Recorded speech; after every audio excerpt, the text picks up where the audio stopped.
Si toi aussi tu te demandes c'est quoi un doctorat, tu es au bon endroit.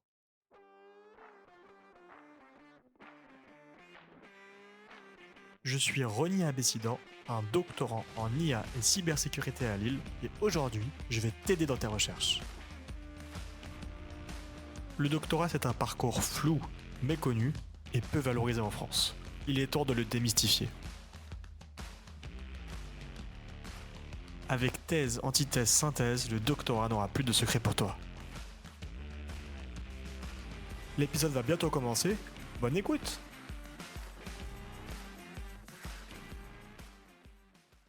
Bonjour et bienvenue dans ce nouvel épisode de Thèse, Antithèse, Synthèse. Le thème de cet épisode, ça va être le chercheur entrepreneur. Pourquoi? Parce que quand on s'engage dans un doctorat, en général, notre entourage pense notre objectif, c'est de devenir professeur. Alors c'est vrai que quand on veut être enseignant universitaire, le doctorat, c'est une étape préliminaire, mais ce n'est pas l'unique débouché. Il y a également des chercheurs, par contre, qui se lancent dans l'entrepreneuriat. Et bien que ça peut paraître en fait surprenant, ils sont nombreux à se lancer dans l'entrepreneuriat après le doctorat, et même il y en a qui commencent à entreprendre pendant leur thèse. Alors, en quoi l'entrepreneuriat peut convenir aux chercheurs? Dans quelle mesure le doctorat peut-il se révéler un atout pour initier un projet entrepreneurial? Nous allons voir tout ça dans cet épisode. Il est temps maintenant de passer à la présentation de nos invités. Donc, je vais demander à chacun de nos invités de se présenter. Nous allons commencer par exemple par Louis. Louis, est-ce que tu peux te présenter? Bonjour à tous. Donc oui, je suis principal chez Entrepreneur First. Donc nous, on est un talent investor, c'est-à-dire qu'on cherche à ce que les meilleurs CTO et les meilleurs CEO puissent se rencontrer. Donc on se veut être un endroit où les personnes qui ont envie d'entreprendre puissent rencontrer le meilleur co-founder possible. Et on accompagne du coup ces personnes pendant un programme de 3 mois intensif. Et au bout de ces 3 mois intensifs, nous, on prend une décision d'investissement pour investir 90 000 € dans l'entreprise contre 10 du projet qui est monté par en général un binôme, donc un CEO et un CTO. Du coup, maintenant, on peut passer à la présentation de Hervé. Donc, je m'appelle Hervé Lebray, je suis co-directeur de Startup Studio. Si je prends 30 secondes, j'ai commencé comme enseignant-chercheur dans les années 90 et je suis devenu du jour au lendemain capital risqueur pour un fonds vous connaissez peut-être tous aujourd'hui, qui s'appelle Index Ventures. Et après quelques années chez Index, je suis parti à l'École Polytechnique fédérale de Lausanne pour soutenir des jeunes chercheurs à devenir entrepreneurs avec une activité que j'ai fait pendant 15 ans. Et maintenant, je co-dirige le Startup Studio depuis 4 ans pour Inria. Très bien, maintenant on peut passer à la présentation de Frédéric. Oui, bonjour, donc Frédéric Sauvage. Alors moi, je suis directeur de recherche au CNRS. Et puis, je suis également entrepreneur puisque j'ai fondé, ou plutôt cofondé, une première entreprise qui valorise, exploite les brevets savoir-faire de mon équipe au CNRS. Et puis, je suis en phase de créer ou de co-créer plutôt aussi une deuxième entreprise qui va également valoriser un certain nombre de brevets et de savoir-faire au CNRS. Ah, donc je suis également passé par la case doctorat et puis ensuite, parti aux États-Unis. Puis je suis resté quelques années également à l'École Polytechnique fédérale de Lausanne, juste entre 2007 et 2010. Voilà. Ok, très bien, c'est très marrant, j'avais pas prévu ça. Et ensuite, Arthur, est-ce qu'on peut passer à ta présentation? Oui, oui, oui, bien sûr. Merci beaucoup déjà pour l'invitation, Ronny. Euh, alors, bonjour à tous. Moi, c'est Arthur. Je suis doctorant en fin de première année en sciences de l'information et de la communication au laboratoire du DICEN Île-de-France, qui est rattaché à l'université Gustave Eiffel et à l'école doctorale de culture et société. J'ai créé une activité entrepreneuriale il y a quelques mois autour de la communication, de l'intelligence artificielle, de la recherche d'informations et de l'apport d'affaires. Super. Eh bien, écoute, Arthur, je voudrais commencer cet épisode avec toi, puisque là, tu es déjà en doctorat, c'est en première année, en fin de première année, et donc tu as lancé ton entreprise pendant ta première année de doctorat. Est-ce que tu pourrais déjà nous dire un peu plus précisément ce que tu fais concrètement dans cette entreprise? Oui, oui, oui, bien sûr, bien sûr. Alors, c'est c'est toujours compliqué d'être le premier à parler, mais eh bien, écoute, concrètement, ce que je fais dans cette entreprise, c'est que j'aide les entrepreneurs et les entreprises que moi j'appelle à impact, en fait, à à comprendre déjà ce qu'ils vendent eux-mêmes et du coup à faire comprendre ce qu'ils vendent aux autres et à leur public cible.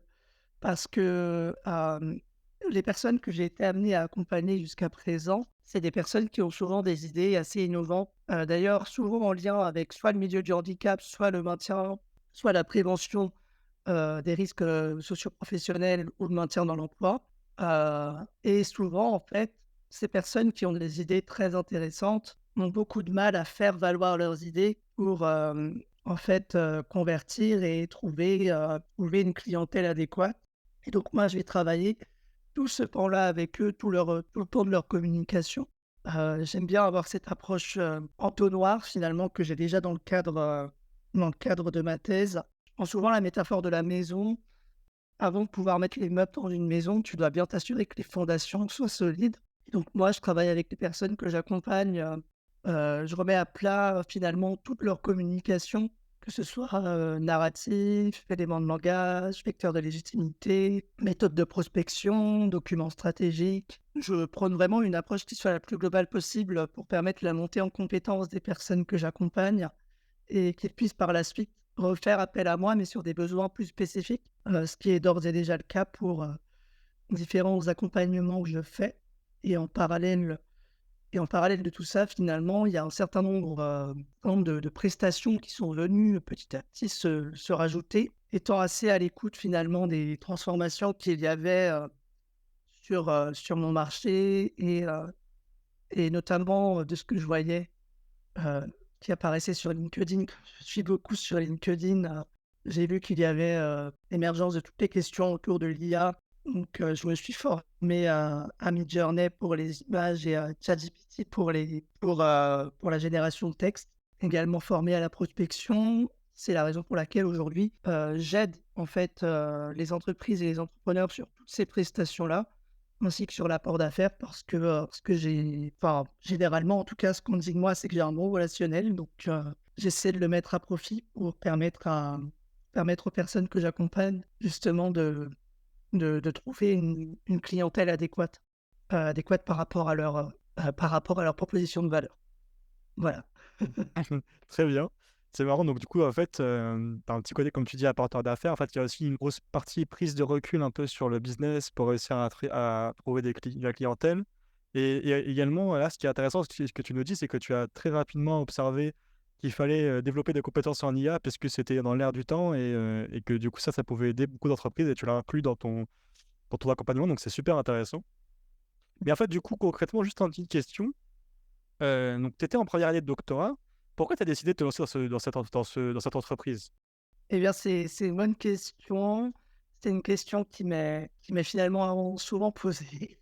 En fait, au départ, je ne l'ai pas forcément fait par choix. Enfin, c'était un choix, mais je veux dire, si j'avais pu lancer cette activité plus tard, c'est ce que j'aurais fait. J'ai tout simplement lancé cette activité-là pour avoir une source de financement pendant ma thèse. Parce qu'à l'époque, quand je me suis lancé, donc en janvier 2023, je n'avais pas de financement en propre pour faire ma thèse. C'est la raison pour laquelle j'ai lancé cette activité-là pour avoir une source de revenus. Oui, très clair. Parce qu'en sciences humaines et sociales, c'est plus compliqué d'obtenir un financement. En tout cas, ce n'est pas obligatoire. Donc, parfois, voilà, on peut se retrouver à devoir le trouver soi-même. Et est-ce que, du coup, c'est facile pour toi de concilier tes deux casquettes de doctorant et d'entrepreneur? Alors, j'ai envie de te dire que ça, c'est la question à l'équivalent de tout mon chiffre d'affaires que j'ai fait depuis janvier. Pour le coup, c'est vrai que c'est vrai. Enfin, alors, je dirais pas que c'est difficile ou je dirais pas que c'est facile parce que ce serait peut-être restreindre une partie de la manière dont je vis en fait ces deux casquettes-là. Ce qui est certain, c'est que ça demande beaucoup d'organisation, comme tu t'en doutes, puisque j'ai à la fois mes prestations clients et ma thèse à faire. Et donc, forcément, ça demande énormément d'organisation.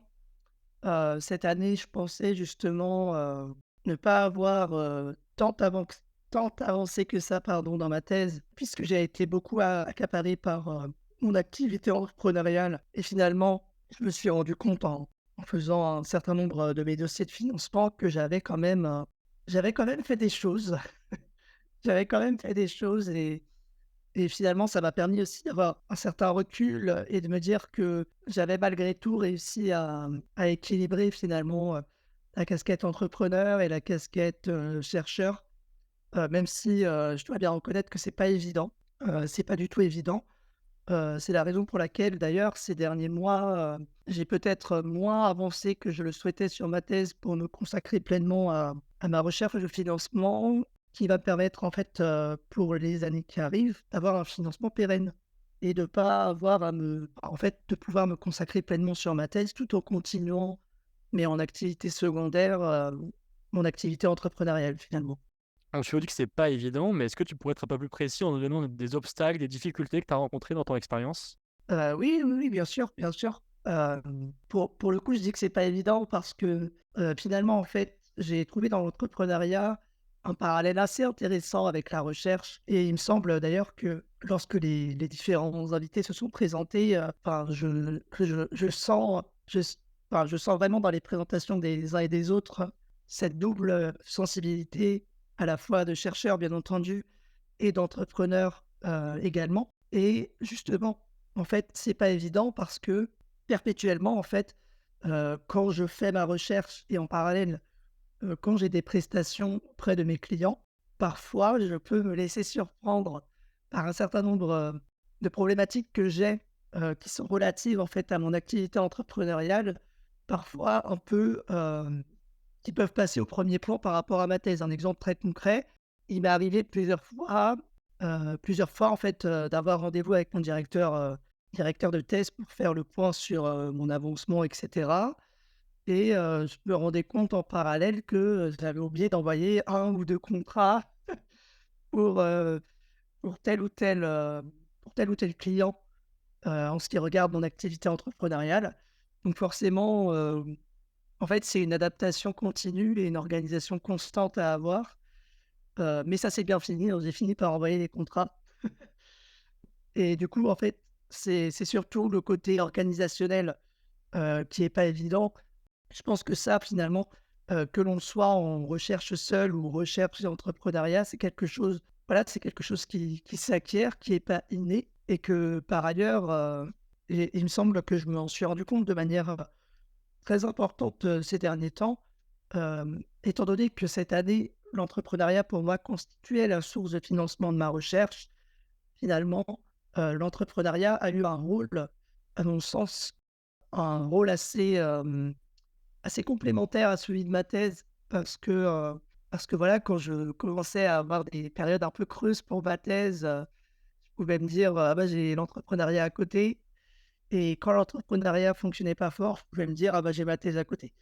Donc c'est le côté, ne pas vouloir, rester dans un rôle, donné ou dans un rôle assigné, soit, entrepreneur, soit chercheur, qui a été vraiment intéressant. Mais c'est ce qui fait aussi toute la difficulté, de ces 2 casquettes-là. C'est marrant parce que, du coup, il y a l'idée encore, d'avoir une bouffée d'air frais en changeant un peu d'activité.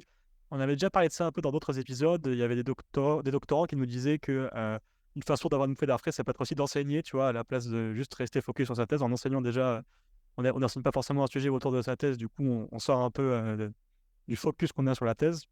Et donc toi, tu as l'entrepreneuriat pour ça. Et en fait, là, ce que tu me dis, c'est que du coup, il y avait une action un peu complémentaire des 2. Et j'aimerais ajouter une question à ça, une double question. Est-ce que les compétences que tu acquiers pendant ton doctorat t'aident pour l'entrepreneuriat et est-ce que les compétences que tu acquiers pendant ton expérience d'entrepreneur t'aident pour le doctorat? Je pense qu'il y a vraiment une communication et je dis pas ça seulement parce que c'est de ma discipline de thèse. Heu, je pense qu'il y a vraiment une communication justement entre ces 2 mondes, entre ces 2 milieux, à la fois le doctorat et l'entrepreneuriat. Hem, C'est-à-dire que les compétences, comme tu dis, que j'acquiers dans le cadre de mon doctorat, la recherche, et également tout le recul que j'arrive à prendre, grâce à l'étude de mon sujet et grâce aux formations, dispensées par mon école doctorale. Heu, D'ailleurs vraiment une parenthèse rapide, mais je pense que ces formations, au niveau de l'école doctorale, elles m'ont vraiment permis aussi, justement de m'ouvrir à cette possibilité de l'entrepreneuriat, parce que j'ai eu une formation justement sur l'entrepreneuriat, dans le cadre, du catalogue de formation proposé par mon école doctorale, euh, qui m'a permis en fait de faire le point sur le début de mon activité. Et donc finalement, ça tombait très bien. Ça tombait très bien. Ça m'a vraiment permis d'acquérir un certain nombre de compétences qui me sont aujourd'hui utiles dans mon activité. Mais finalement, au-delà même de cette formation-là, euh, toute la prise de recul qu'implique et qu'induit finalement la recherche de manière générale, mais en tout cas en ce qui me concerne, la recherche en sciences humaines et sociales, c'est vraiment un apport très important pour moi dans le cadre de mon activité entrepreneuriale parce que l'accompagnement en communication que je fais, j'aime bien le décrire comme un accompagnement stratégique. Bien sûr, je fais de l'opérationnel, mais pour moi, la vision globale et la vision stratégique est vraiment très importante.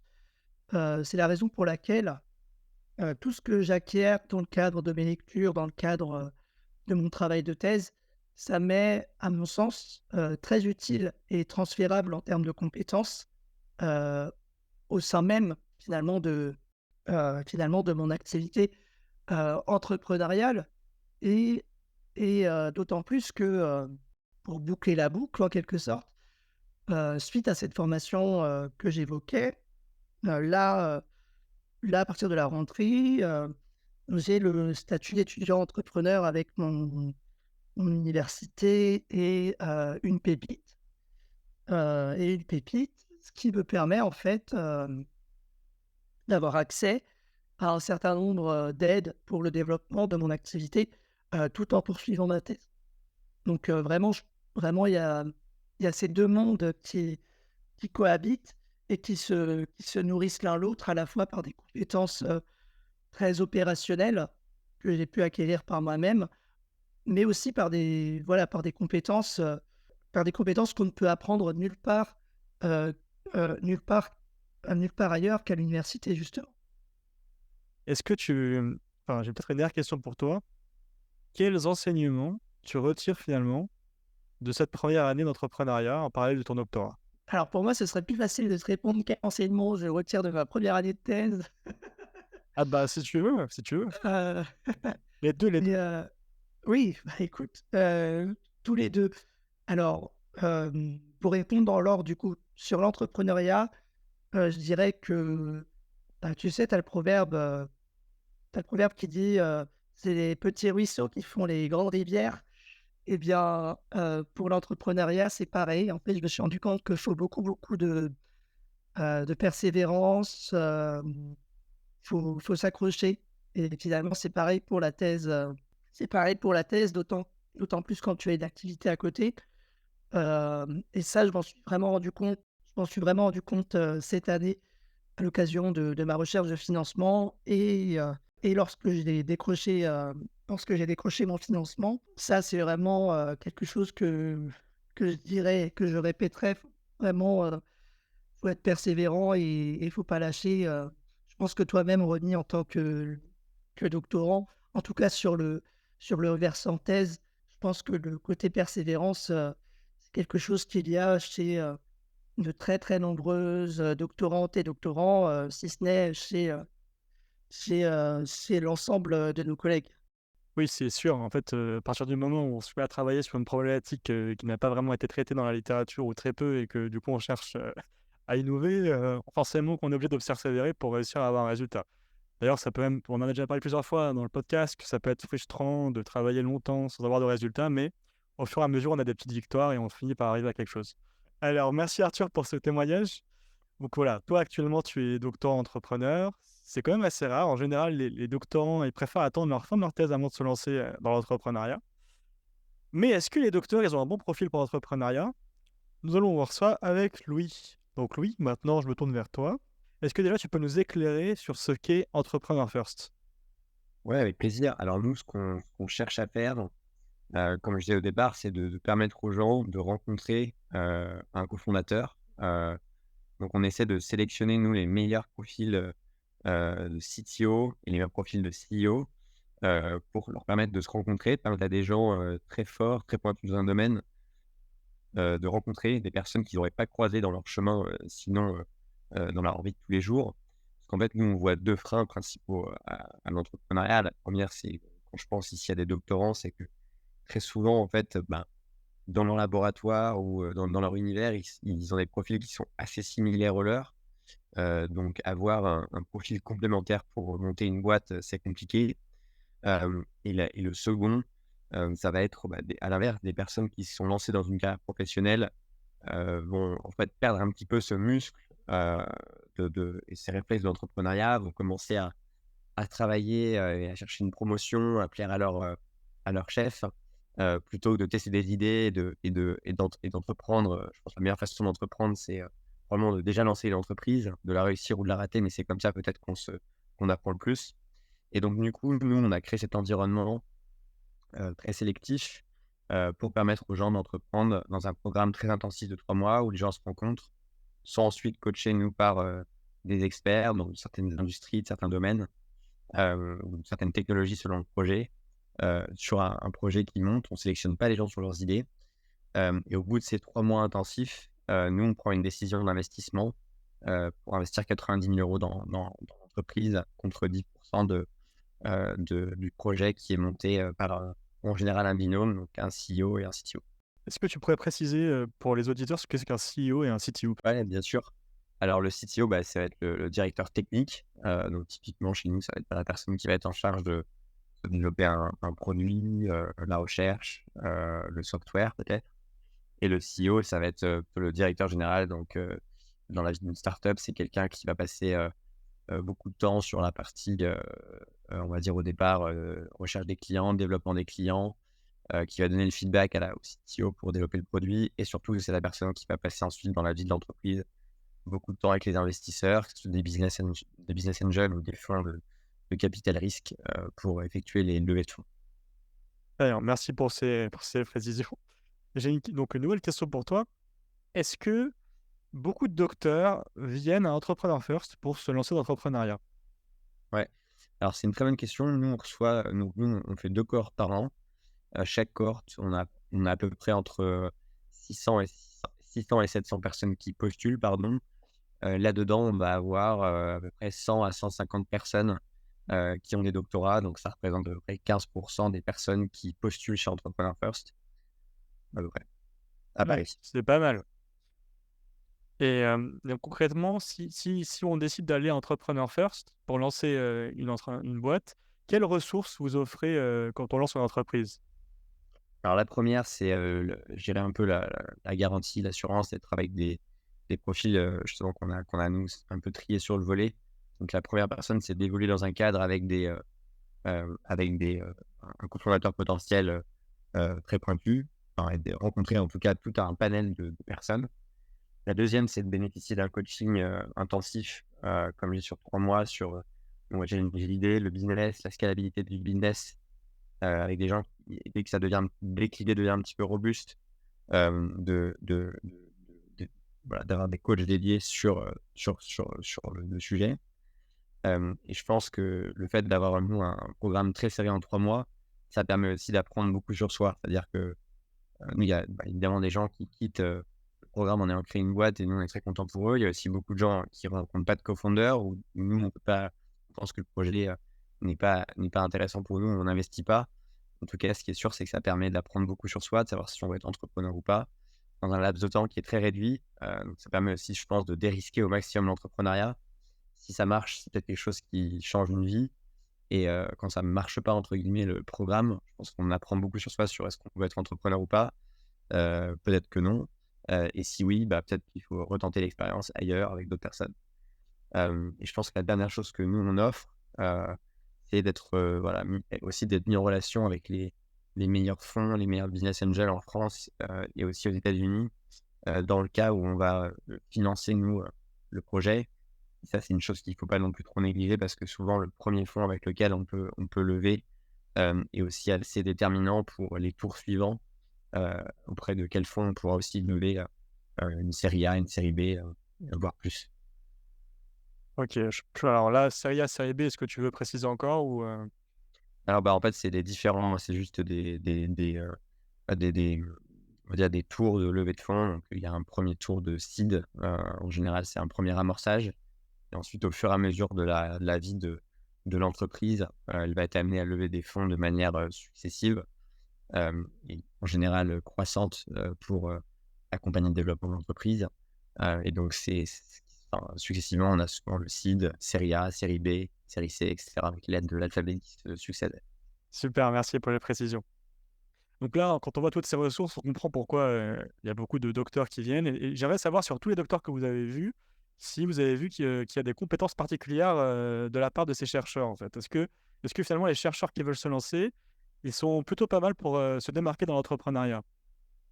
Alors, bah, il y a en fait soit des qualités, je dirais, il y a les qualités et les défauts des chercheurs qui peuvent être voilà, mis en valeur dans l'entrepreneuriat. Je pense que les bons doctorants qui peuvent être qui peuvent être de très bons entrepreneurs, je pense que c'est des gens qui ont une bonne notion d'applicabilité de leur technique pour résoudre des problèmes business, qui ont un peu cette appétence-là.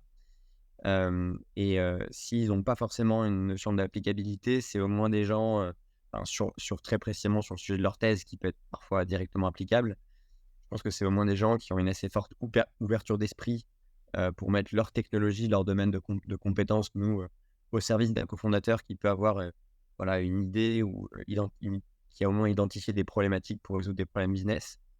Je pense que la deuxième caractéristique, ça va être des gens qui sont capables un petit peu de changer de référentiel de temps, donc de passer d'un univers où, en tout cas dans moi, les doctorants avec lesquels je parle, ils raisonnent plutôt en semaines, en mois, alors que c'est sûr que bah, au départ de la vie d'une entreprise, il y a une notion d'agilité et de rapidité d'exécution qui nécessite beaucoup plus de raisonner en heures ou en jours, donc d'avoir voilà, cette capacité de changer un peu de référentiel de temps. Et je pense que la troisième caractéristique peut-être des doctorants, ou en tout cas qu'on voit les plus, qui ont le plus de succès, ça va être des gens quand même qui ont un niveau d'ambition qui est assez important, qui veulent avoir un impact assez fort pour résoudre des problèmes concrets rapidement. Donc ça, je pense que c'est voilà, un peu les caractéristiques des gens qu'on voit qui sont les plus grands succès chez nous. D'accord, mais du coup, tu n'as pas parlé peut-être des traits de personnalité qui pourraient leur faire défaut du fait qu'ils sont chercheurs. Bah, ça va être un petit peu l'inverse. Ça va être des gens qui vont avoir du mal voilà, à changer un peu de référentiel de temps.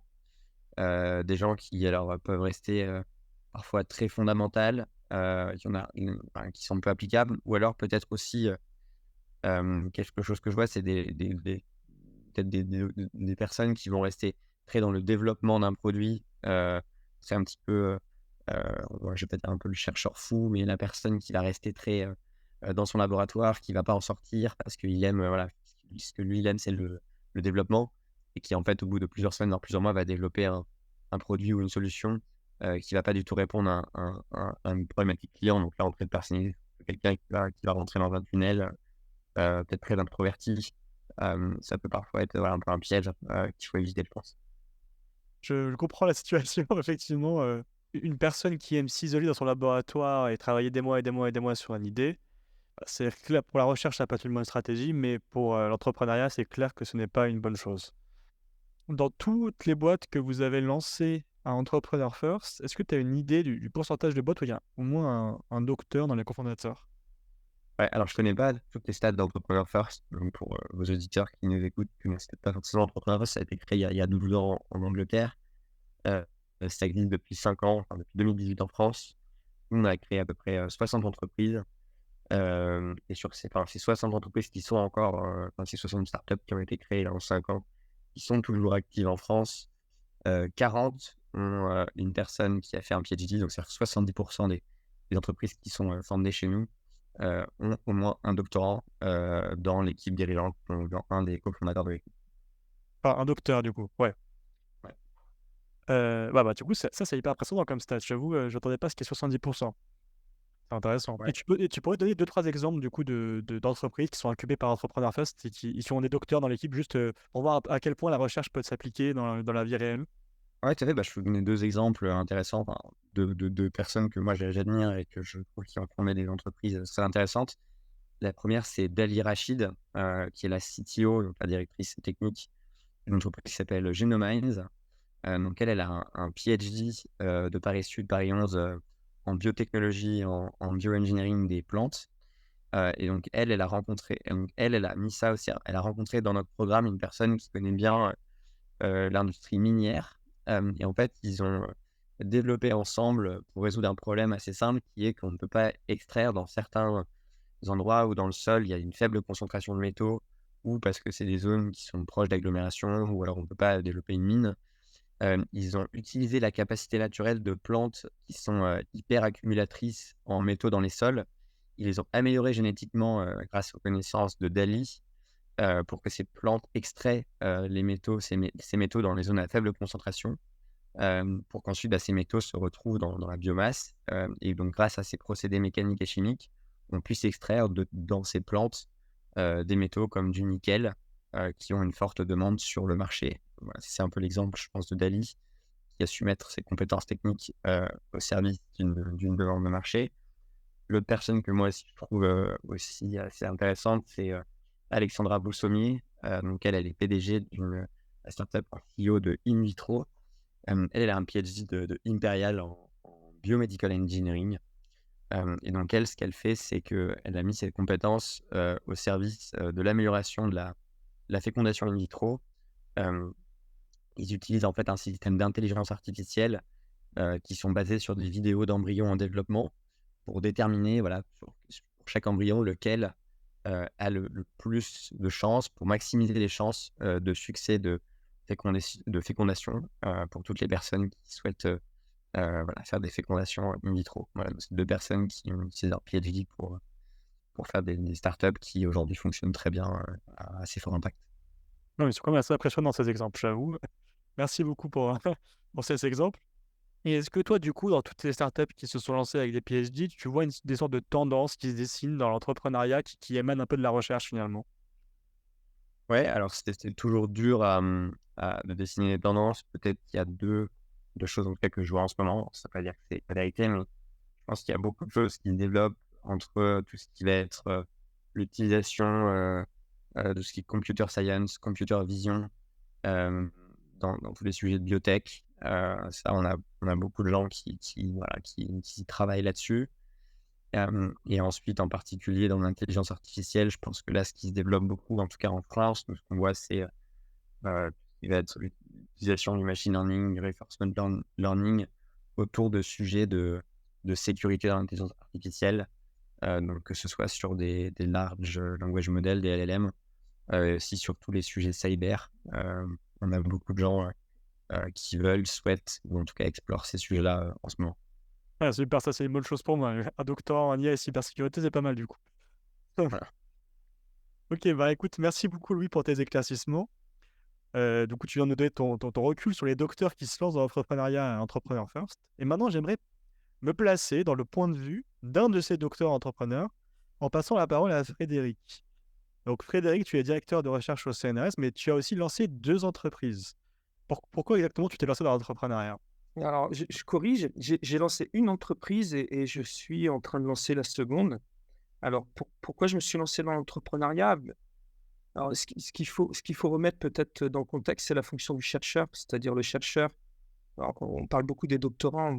Pour ma part, le doctorat, c'était il y a un peu plus d'une quinzaine d'années.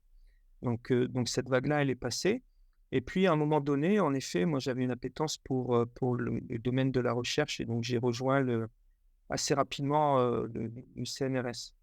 Et j'ai rejoint le CNRS pour créer en fait une nouvelle équipe dans un laboratoire qui développe des matériaux pour le stockage de l'énergie. Et moi, je suis arrivé avec des compétences matériaux, mais cette fois-ci pour la conversion de l'énergie. Donc, il y avait un peu cette dualité conversion et stockage. Donc, il y avait déjà ce premier aspect de créer quelque chose au sein d'une structure. Alors, la fonction du chercheur, elle est relativement simple. Elle consiste bien entendu à faire de la recherche et donc voilà, de creuser un petit peu les compétences, les connaissances et de repousser justement les barrières des connaissances dans des domaines bien particuliers. Alors nous, on a la chance, je pense que c'est une chance, on a la chance de travailler dans des domaines qui sont très porteurs, hein, ce qui est le domaine de l'énergie. Et donc, ça facilite aussi un certain nombre de choses. Donc, dans la fonction du chercheur, il y a cette fonctionnalité de développer de nouvelles connaissances, développer des nouvelles technologies, développer des nouveaux matériaux pour des nouvelles fonctionnalités.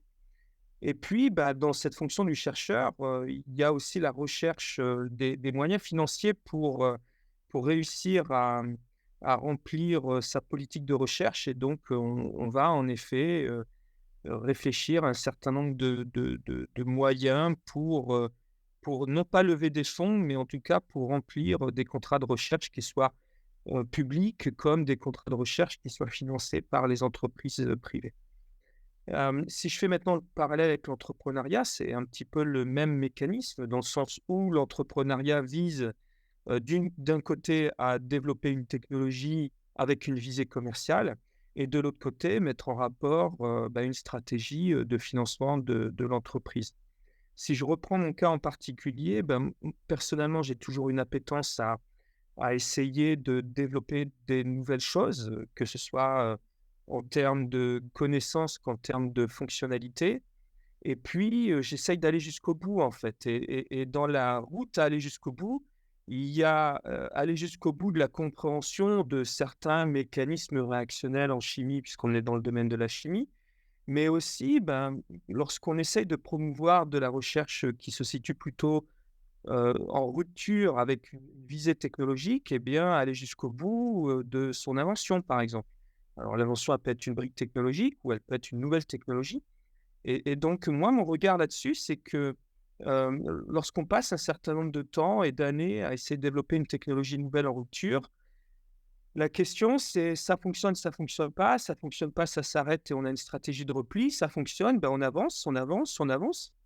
Et puis, à un moment donné, dans la fonction du chercheur, à un certain niveau de maturité, eh bien, ça s'arrête. C'est-à-dire, on a breveté l'invention, on a publié des résultats, on a un savoir-faire. Et en fait, la fonction du chercheur, elle s'arrête un petit peu là. Et généralement, c'est ensuite les tutelles, que ce soit les cellules des universités, les cellules ou la cellule du CNRS qui vise à valoriser.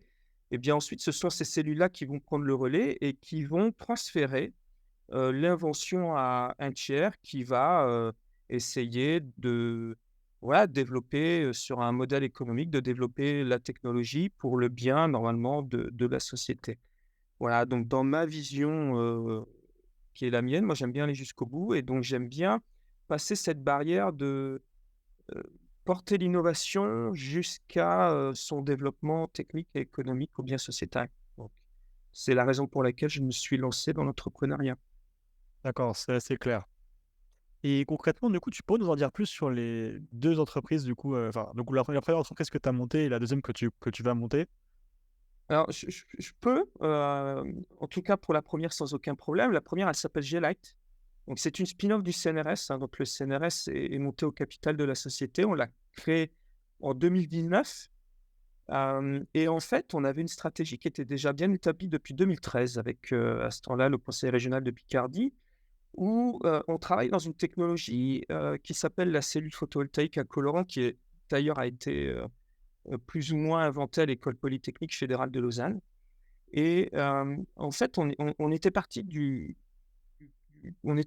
la réflexion suivante, c'est qu'il y avait énormément de recherches qui visaient à développer cette technologie-là, pour, que demain elle puisse être, utile, à chacun. Mais que par contre, en fait, la recherche qui était opérée sur cette technologie-là était un peu, toucher-couler. C'est-à-dire, j'intègre une nouvelle molécule, ça fonctionne, j'intègre une autre molécule, ça fonctionne pas. Et en particulier, l'un des verrous technologiques, auprès de cette cellule à colorant, c'est sa stabilité. Et donc, il y avait beaucoup de publications scientifiques qui disaient: «Bon, voilà, on a remplacé telle molécule par celle-ci et puis ça devient super stable.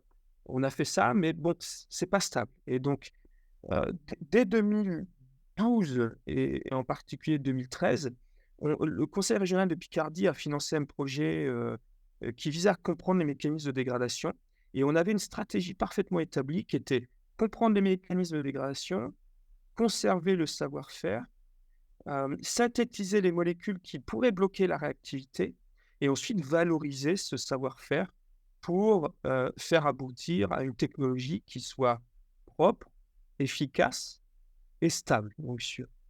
Voilà, donc ça, c'est le cheminement, c'est un peu la genèse de G-Light et aujourd'hui G-Light, est une société qui comprend 10 personnes, pour lequel on a développé la chimie autour de la cellule à colorant et aujourd'hui, on vend des solutions à nos clients qui incluent par exemple certaines de nos innovations.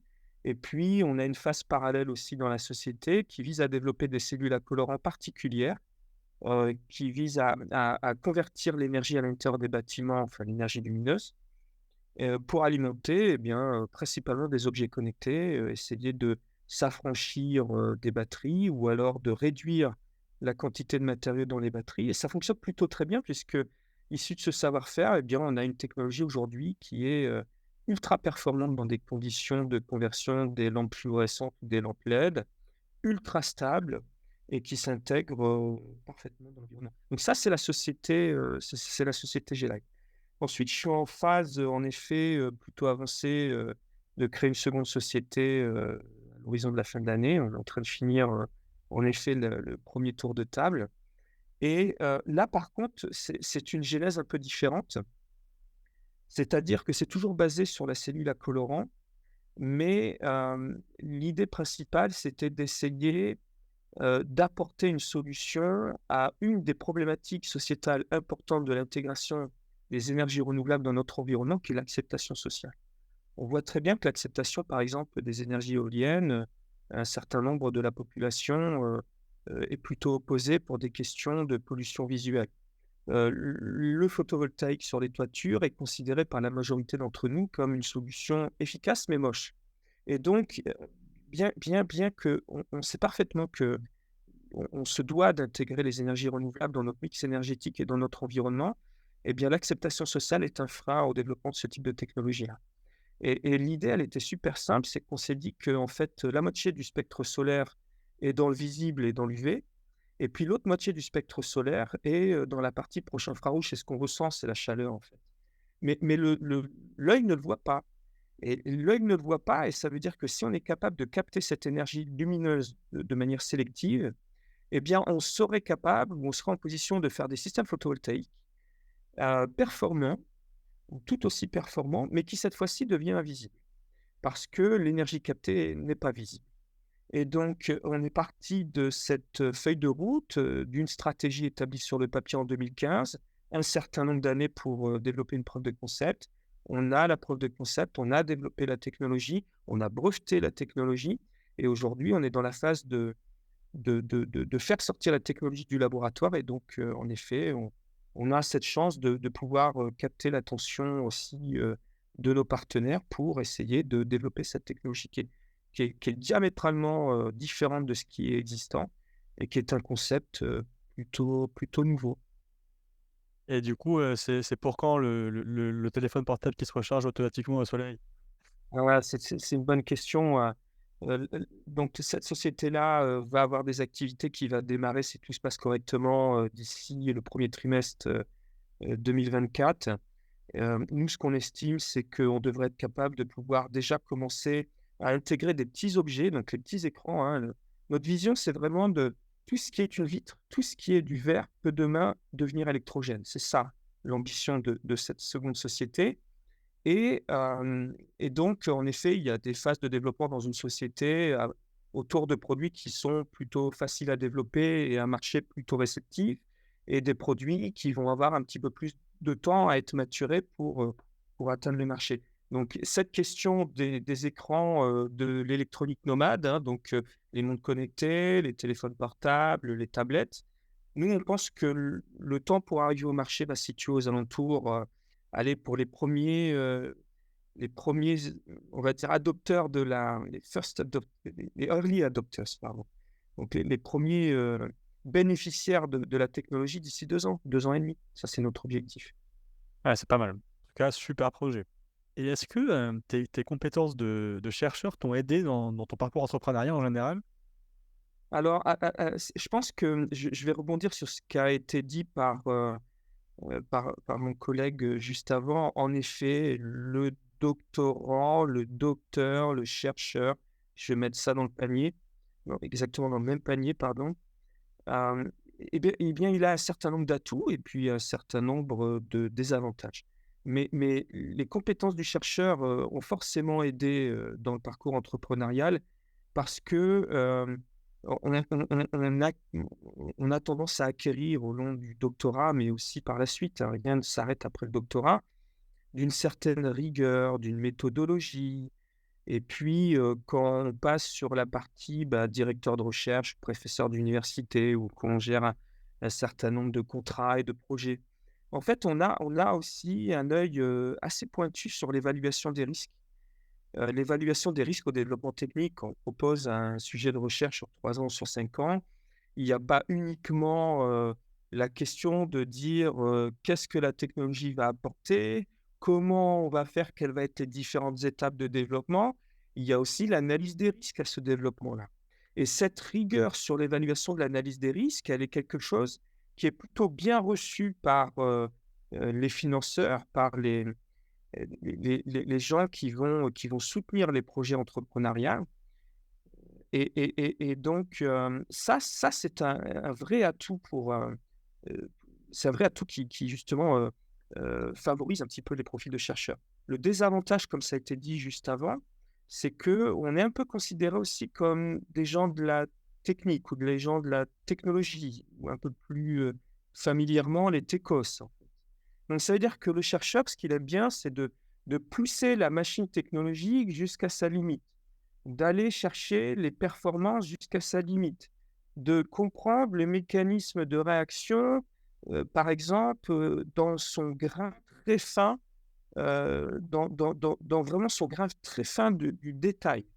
Ça, c'est quelque chose qui n'est pas forcément compatible avec l'entrepreneuriat parce que ça coûte du temps, ça coûte de l'argent, ça coûte aussi sur la compétitivité de la société vis-à-vis, eh bien, du contexte de la compétition externe. C'est-à-dire, on n'est généralement pas tout seul à développer une technologie et donc, on se doit d'être compétitif en termes de temps. Ça, c'est un obstacle, ça, c'est une difficulté qu'a le chercheur à essayer à un moment donné de se dire: «Bon, bah, je vais pas aller jusqu'au bout de la compréhension ou de la performance parce qu'à un moment donné, bah, il faut que le marché se rencontre avec la technologie et puis, il faut pénétrer le marché». Et donc cette difficulté à dire: «Je me libère de mon bébé que j'ai développé et puis je le donne maintenant et je le confronte au marché», ça, c'est une étape qui est, pas toujours très simple pour le chercheur. Aussi bien fonctionnellement que de l'accepter. En fait, c'est la question d'un peu l'itération finalement. En recherche, on peut prendre son temps avant d'itérer, entre guillemets, avant de lancer son prochain, enfin, avant d'arriver à un nouveau résultat. Mais c'est vrai qu'en entrepreneuriat, il faut rapidement itérer pour se rendre compte de ce qui marche et ensuite proposer une nouvelle itération. C'est vrai, mais alors moi, dans ce j'ai quand même un gros avantage, c'est que je travaille dans le domaine de l'énergie, des matériaux pour l'énergie et c'est un domaine, de la recherche qui est hyper concurrentiel, en particulier, en Asie et aux États-Unis. Et donc on a quand même plutôt cette culture d'aller vite, bon, d'aller bien, ça c'est la première fonction du chercheur, de le faire avec toute la déontologie possible et donc de le faire bien, mais d'aller vite et de pas traîner. Donc ça, c'est quelque chose pour lequel on a en tout cas dans notre domaine, une culture parce que, dans certains domaines, en effet, on a le temps du développement. Dans le domaine des matériaux pour l'énergie, ce temps-là est très limité. Et justement, j'allais te poser la question de combien de temps tu as mis toi pour passer de l'éprouvette au grand public, quoi, de ce qu'il y avait dans ton laboratoire jusqu'à la sortie de la première entreprise, disons. Alors ça, il y a pas de c'est au cas par cas. Parce que la recherche, elle se fait de 2 façons. Je parle de la recherche plutôt appliquée. Soit elle se fait au travers d'une innovation, mais plutôt d'une brique technologique, quelque chose qui permet d'incrémenter, à une technologie existante, une nouvelle fonctionnalité ou un niveau de performance différent ou un niveau de stabilité ou un avantage technique différent. Mais c'est une brique incrémentale. La brique incrémentale, elle est un peu plus rapide à être développée. Donc le passage entre le laboratoire et le grand public, peut être de 3 ans à, 7 ans. Moi, j'aurais tendance à dire, que c'est à peu près le temps pour l'amener au marché. Parce que la technologie, elle est existante et qu'on doit implémenter une brique technologique. Par contre, si on part de la feuille vierge, et donc, vous savez qu'il y a il y a des échelles de maturité technologique, c'est l'échelle du TRL. Et bien, si on part du TRL 0 qui est, bon, bah, ok, je pense que il y a une problématique, il y a quelque chose à développer ici. Je mets mon concept pensé sur une feuille blanche, je suis à TRL 0. Quand je veux aller amener la technologie sur le marché, c'est TRL 9. Et bien là, par contre, il va se passer un certain nombre d'années. Si je prends le cas, par exemple, des systèmes transparents et incolores, là, en effet, on a mis sur la feuille le concept, je l'ai mis sur la feuille en 2000. Je l'ai déjà maturé en 2010 et je l'ai mis sur la feuille en 2013-2014. On a travaillé 2 années à synthétiser les molécules invisibles et ça a été une catastrophe. On a eu la chance d'avoir un doctorat et donc une doctorante qui a travaillé sur le sujet pendant 2 ans et demi, ça a été une catastrophe.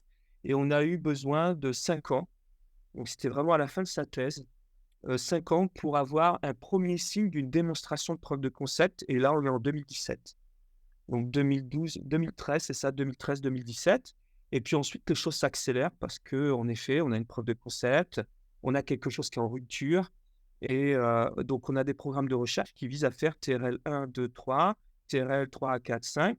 Et donc, entre 1 et 5, il se passe déjà facilement 6 à 7 ans. Entre 5, 6, 7, il va se passer 2, 3 ans. Et puis, donc là, on arrive sur des temps de marché qui sont au-delà des 10 années sans problème. Et dans le cas de cette société en particulier, bah, si on prend la preuve du concept jusqu'à le marché, il y aura 10 ans.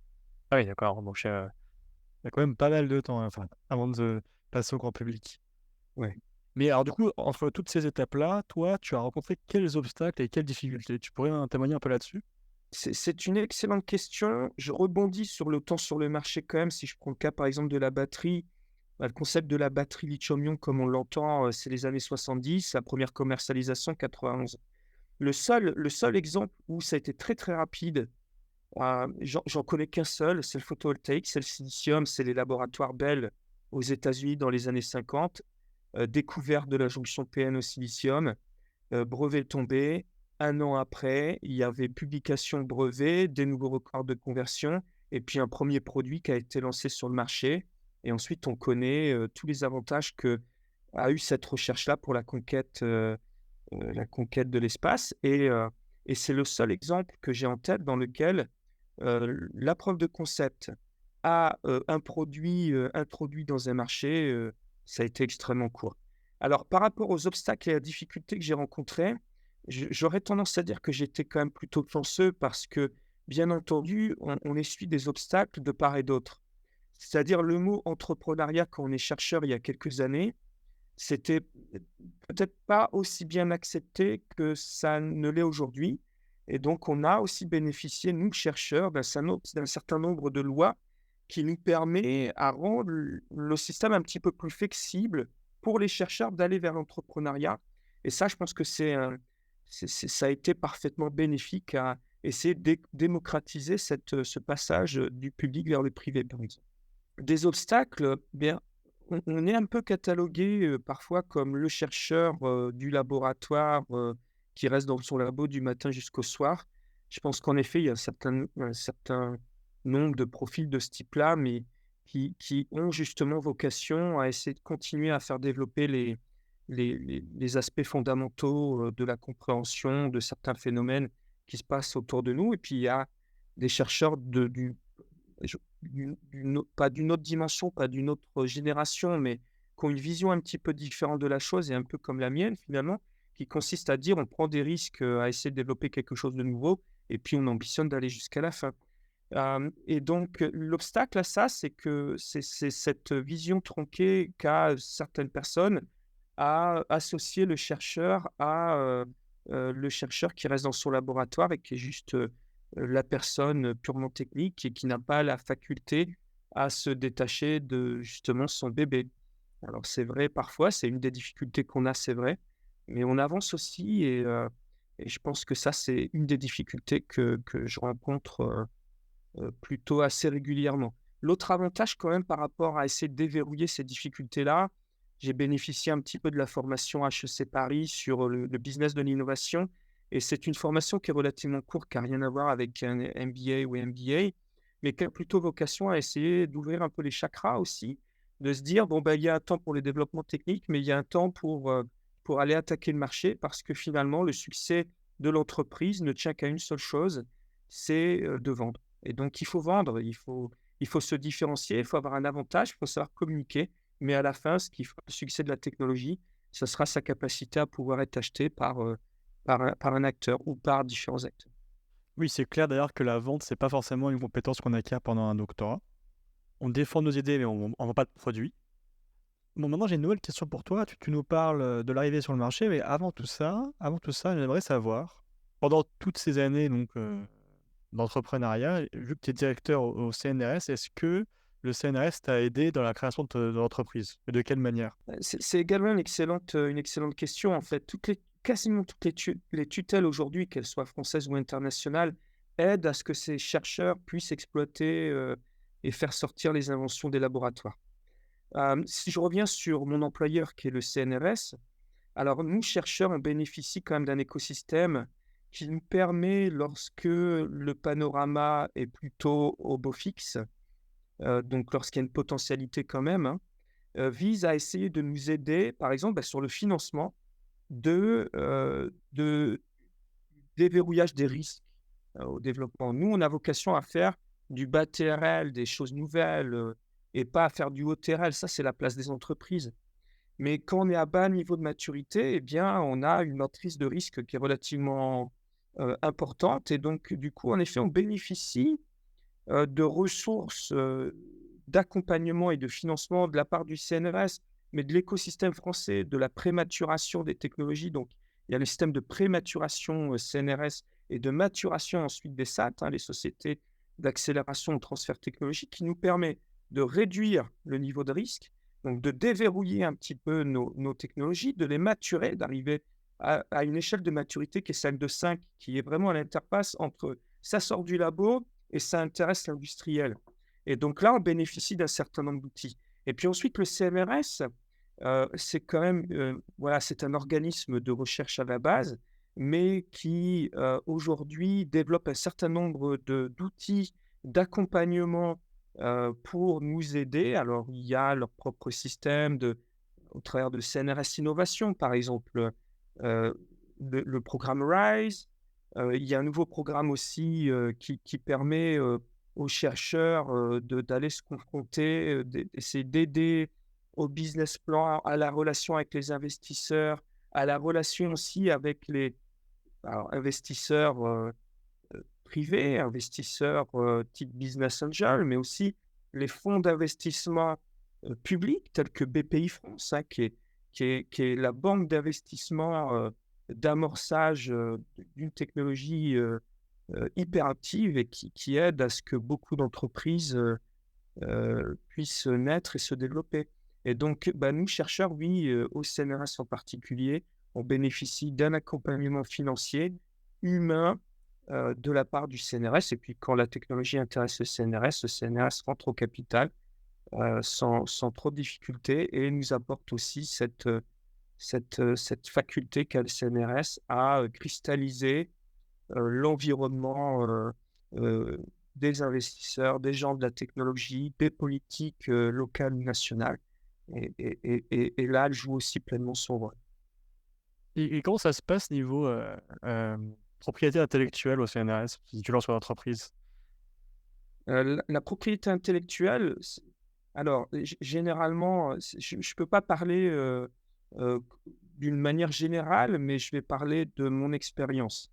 Le CNRS, lorsqu'il est propriétaire d'un ou de plusieurs brevets, a toujours de toute façon, au travers de CNRS Innovation, vocation à valoriser son portefeuille de brevets. S'il n'y a pas vocation à avoir une création d'entreprise, le CNRS et CNRS Innovation va regarder à des acteurs potentiels qui pourraient être intéressés pour obtenir une licence d'exploitation. Lorsqu'il y a potentialité de création d'entreprise, le CNRS va essayer de garder ce portefeuille de brevets et de le mettre dans le panier de la future entreprise, de telle façon à ce qu'elle soit au maximum compétitive. En d'autres termes, le CNRS va privilégier des concessions de licences exclusives lorsque il y a l'adéquation entre le portefeuille et la technologie. Donc, licence exclusive pour que la future société, elle puisse se développer avec son portefeuille de brevets. Donc ça, c'est le premier cas. La licence préférentiellement exclusive et donner l'avantage à la future société.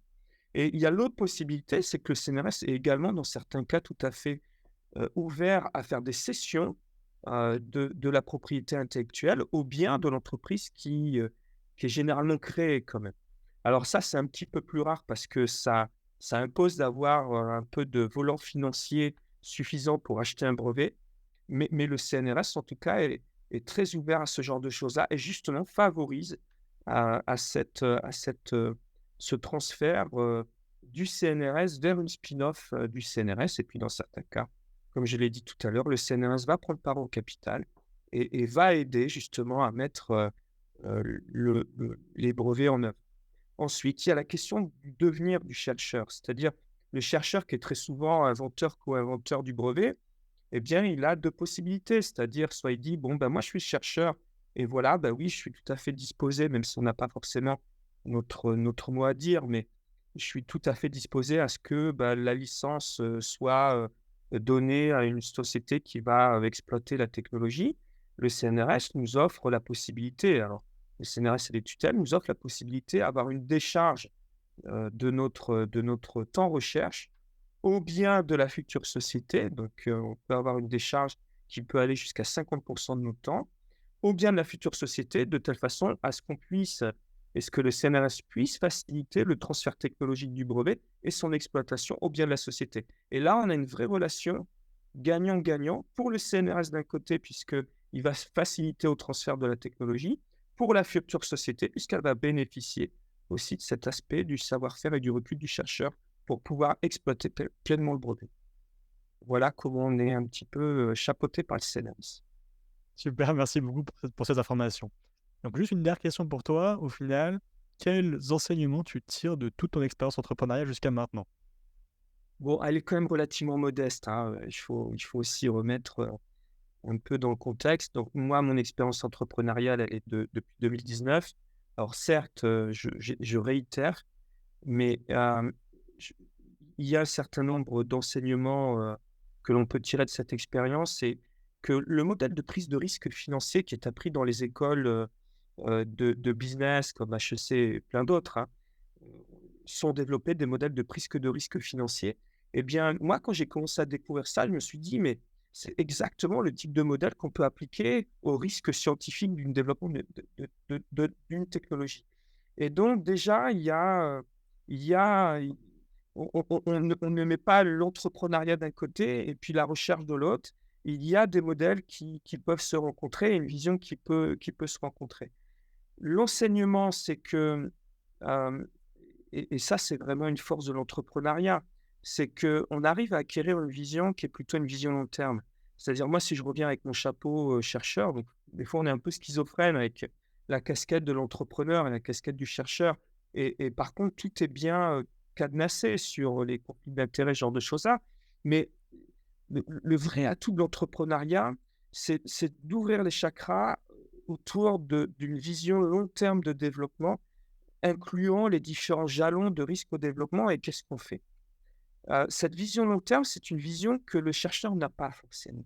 Et donc là, c'est un vrai enseignement, c'est que ça m'a permis, et ça me permet toujours, de conserver cette vision long terme sur le développement d'une technologie et d'une technique, en se disant, mais si ce que je suis en train de faire là, est-ce que ça peut être utile demain à la société ou est-ce que justement, au contraire, c'est quelque chose qui va rester dans les cartons?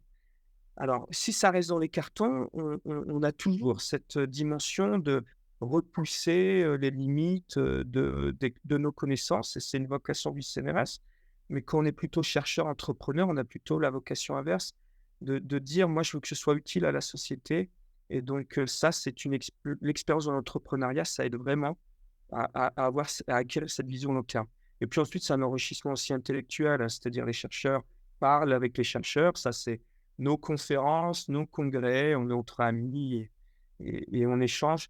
Mais par contre, c'est aussi l'entrepreneuriat, c'est un enrichissement intellectuel parce que là, on se confronte à d'autres visions, on discute avec d'autres gens qui ont des compétences complètement différentes et qui nous remettent aussi un petit peu dans une position à dire: «Ah oui, peut-être que en effet, ça serait bien plutôt de faire comme ça et pas de faire comme ça si on n'avait pas cette dimension de l'entrepreneuriat».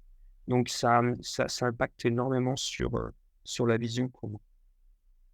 Eh bien, écoute, merci beaucoup pour ces informations très précieuses.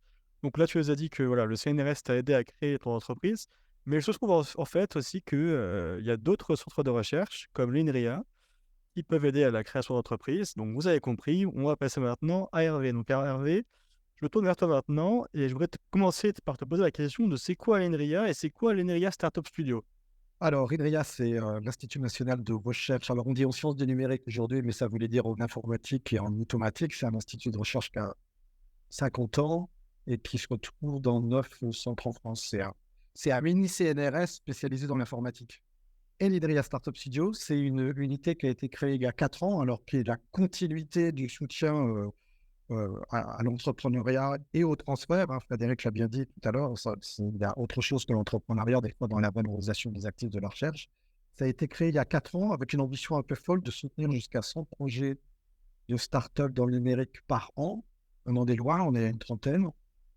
Pour des chercheurs INRIA, pour des chercheurs de l'université, pour des chercheurs du privé, pour des non-chercheurs, avec l'idée donc d'aider des gens avant qu'ils créent la start-up dans le domaine du numérique et de la deep tech, donc qui est quand même une notion de techno profonde, même si le mot deep tech, il est très difficile à définir.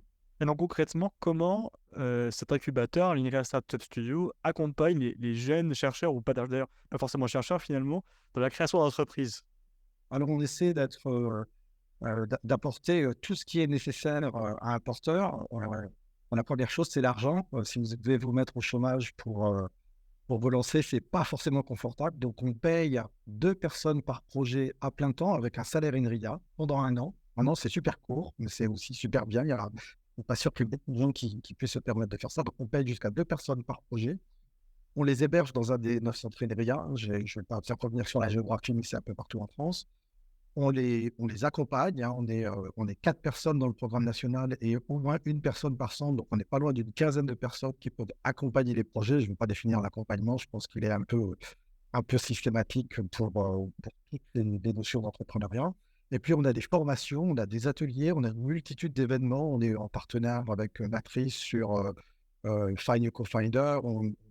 On a des camps, on va à Vivatech, on va à Hello Tour Nouveau, on va à PhD Talent Fair. Donc, on a une multitude d'acteurs d'événements qui essaient de mettre en réseau nos porteurs pour les aider à se lancer dans le projet. Donc, c'est un soutien à multiples dimensions. Oui, est-ce que dans les entreprises que vous accompagnez, il faut qu'il y ait forcément un chercheur INRIA dans l'entreprise? Non. Ce qu'on exige, c'est qu'il y ait une personne qui maîtrise la technologie. On ne va pas prendre quelqu'un qui a une vision business qui viendrait chercher un chercheur. Donc, dès le départ, dans le projet, il y a une personne qui maîtrise la vision du développement technologique, plus que la vision, la maîtrise du développement technologique pour en faire un produit.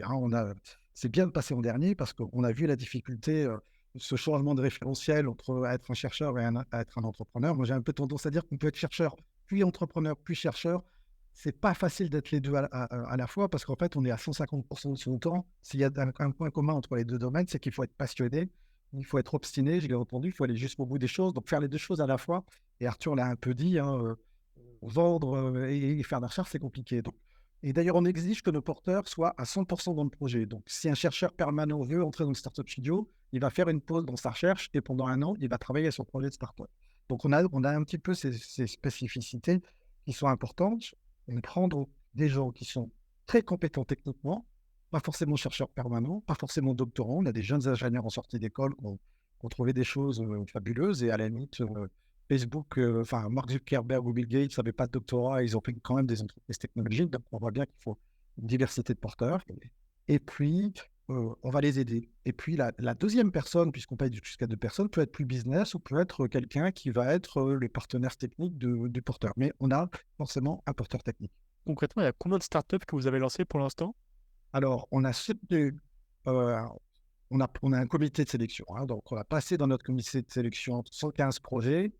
On ne peut créer la startup qu'à l'issue du programme qui dure un an. Il y a 60, on va dire, il y a 77 projets de mémoire qui sont terminés sur les 115 qui ont été sélectionnés.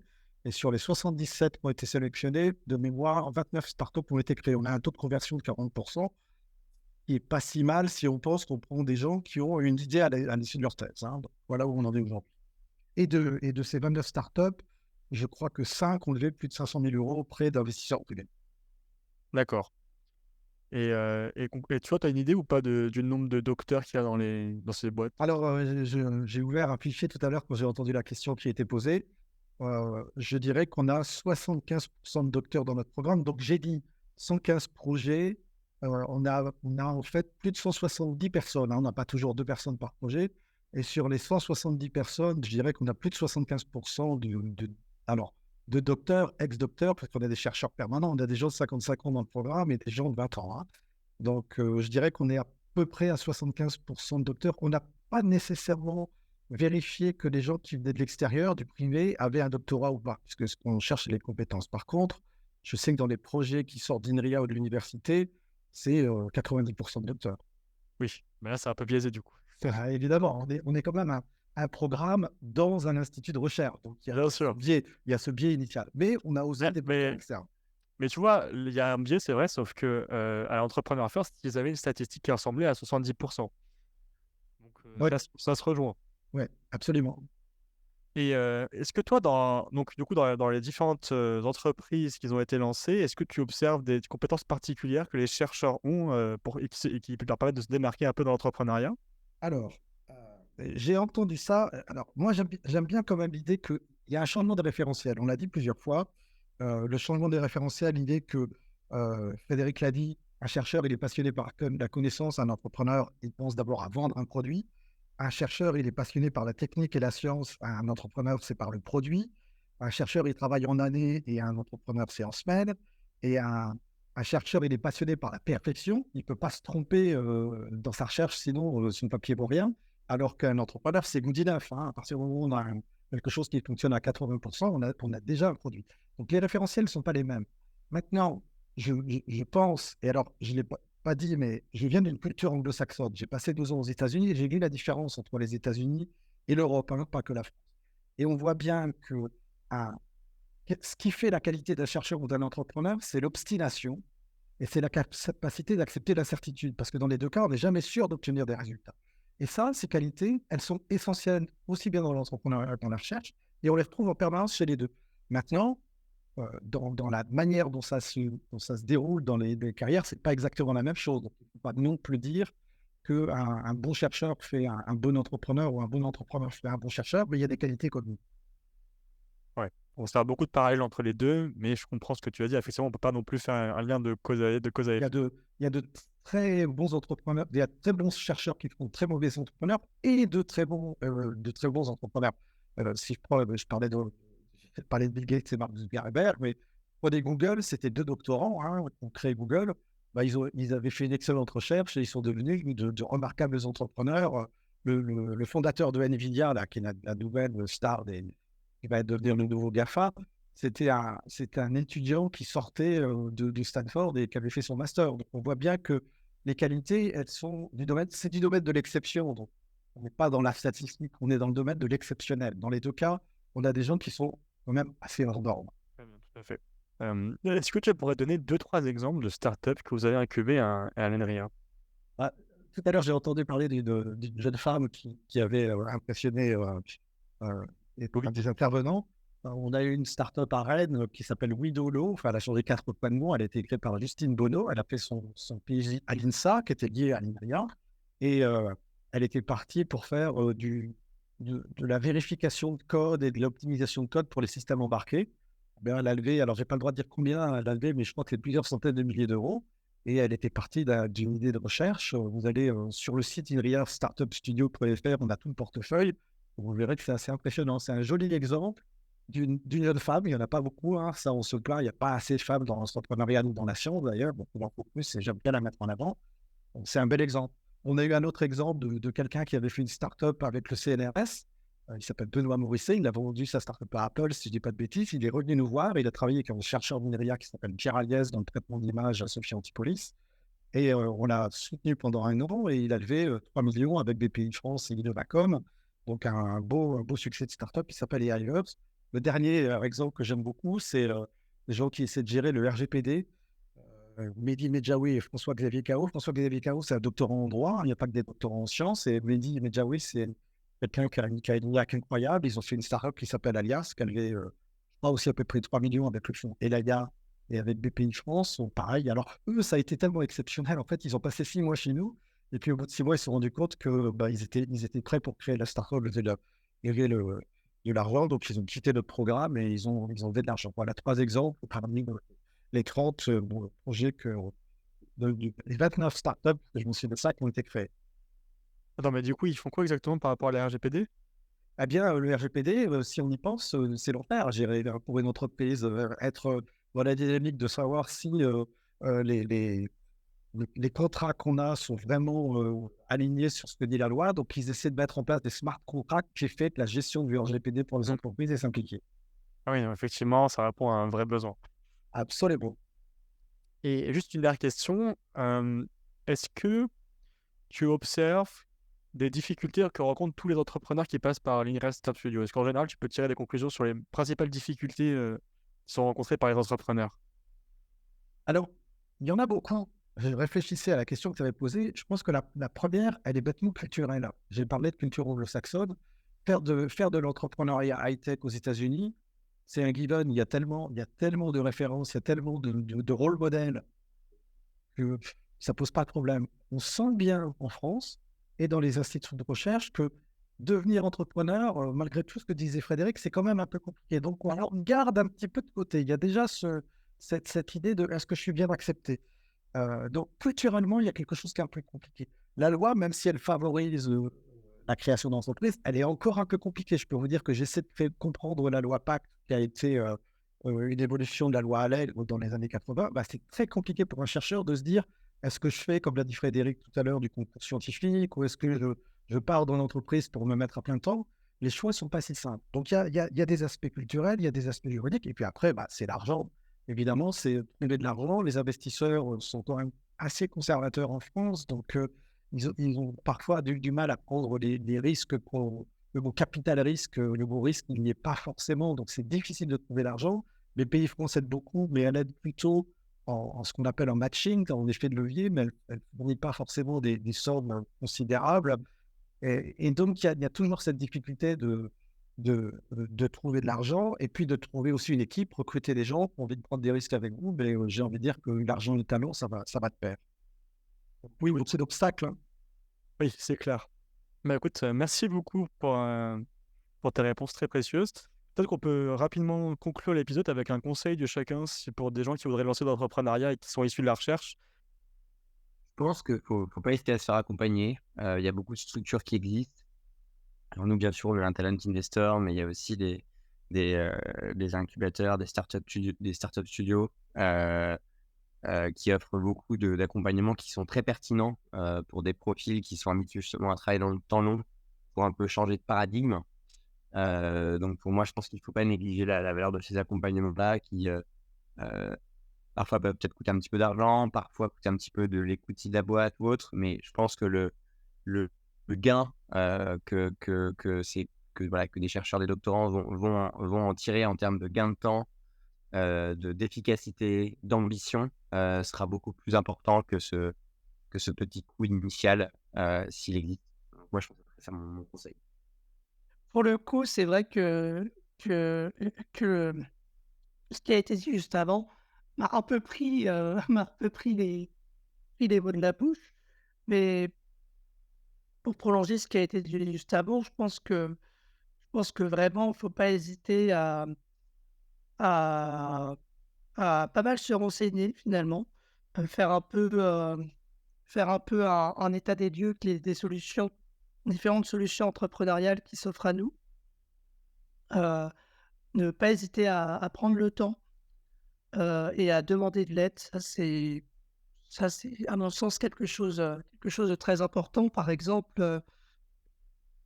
À titre personnel, la modalité sous laquelle je me suis lancé, avant de me lancer, je ne la connaissais pas.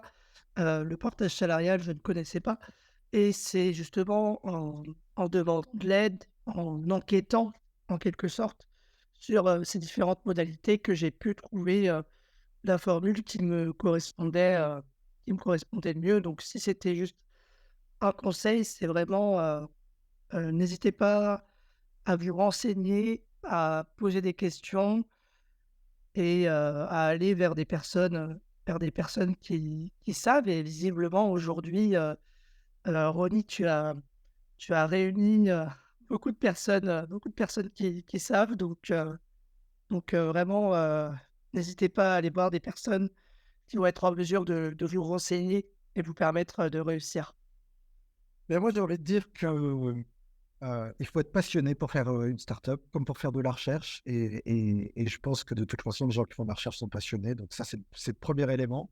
Et si on a un tout petit peu envie d'explorer ce monde, eh ben, il ne faut pas hésiter à l'explorer. Parce que de toute façon, à partir du moment où on est en train de faire de la recherche, qu'on a un doctorat, et le monde est ouvert, on trouve du travail assez facilement, en tout cas aujourd'hui, très facilement, peut-être plus facilement qu'il y a 10 ans. Donc si on a cette envie, comme l'a dit Louis, je crois, il y a beaucoup de structures. Il y a la nôtre, mais il y en a plein d'autres. Je vais pas faire un appel du pied spécifique. Je pense que toutes les structures font du bon travail.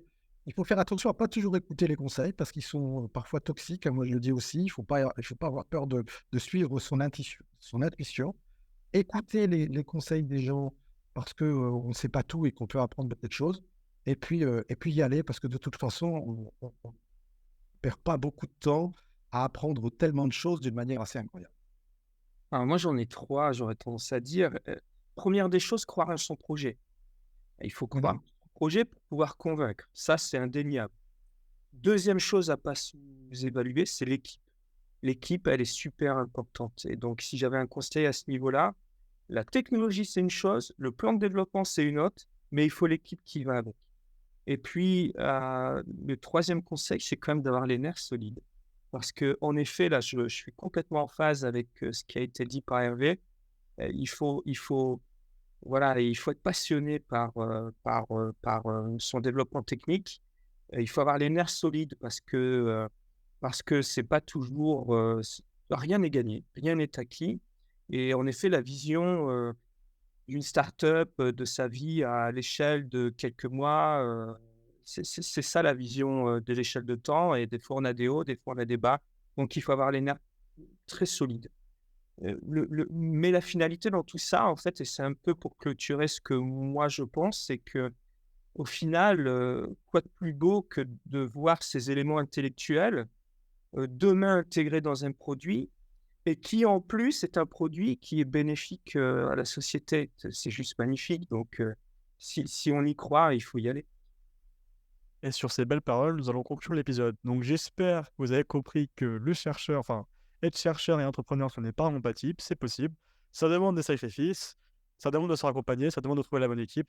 Je ne vais pas répéter tout ce qui a été dit précédemment.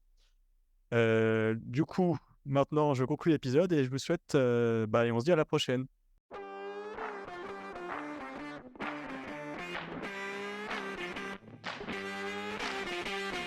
Merci d'être resté jusqu'au bout de cet épisode de Thèse, Antithèse, Synthèse. N'hésitez pas à liker l'épisode s'il vous a plu et à donner des commentaires constructifs pour vous en proposer un encore mieux la prochaine fois. Si vous connaissez d'autres personnes qui hésitent à faire une thèse scientifique, n'hésitez pas à leur partager ce podcast.